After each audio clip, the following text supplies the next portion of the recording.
প্রাচীন ইরাকের নিনেভা শহর, সেখানকার মানুষ ছিল মূর্তি পূজারী। আল্লাহ তাআলা তাদের সঠিক পথ দেখানোর জন্য পাঠালেন হযরত ইউনুস আলাইহিসসালামকে। দীর্ঘ সময় দাওয়াত দেওয়ার পরেও যখন তার জাতি হেদায়েতের পথে আসলো না, তখন তিনি ক্ষুব্ধ হয়ে আল্লাহর চূড়ান্ত নির্দেশের অপেক্ষা না করেই শহর ছেড়ে চলে গেলেন। তিনি গিয়ে উঠলেন একটি যাত্রী বোঝাই জাহাজে।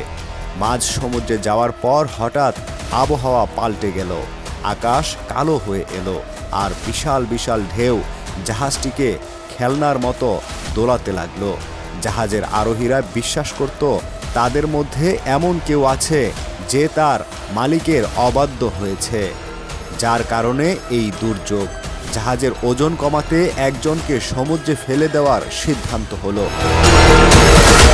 তিনবার লটারি করা হলো এবং প্রতিবারই হযরত ইউনুস আলাইহিসসালাম এর নাম আসলো। তিনি বুঝতে পারলেন এটি তার রবের পক্ষ থেকে একটি পরীক্ষা। কোনো দ্বিধা ছাড়াই তিনি উত্তাল সমুদ্রের বুকে ঝাঁপিয়ে পড়লেন। মুহূর্তের মধ্যেই আল্লাহর নির্দেশে একটি বিশাল মাছ এসে তাকে গিলে ফেলল। কিন্তু আল্লাহর হুকুম ছিল, হে মাছ, ইউনুস তোমার খাদ্য নয়, তোমার পেট কেবল তার জন্য একটি নিরাপদ কক্ষ। মাছের পেটের সেই ঘুটঘুটে অন্ধকার, সমুদ্রের তলদেশের নিস্তব্ধতায় ইউনুস আলাইহিসসালাম অনুভব করলেন তার ভুল। তিনি বুঝতে পারলেন আল্লাহর অনুমতি ছাড়া শহর ত্যাগ করা তার ঠিক হয়নি।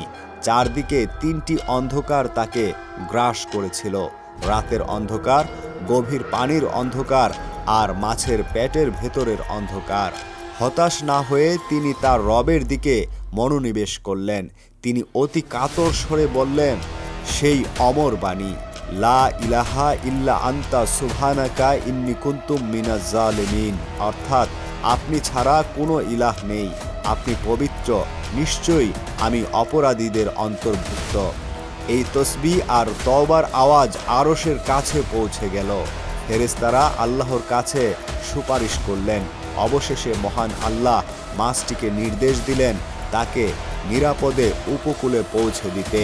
মাছটি তাকে একটি জনমানবহীন সৈকতে উগরে দিল।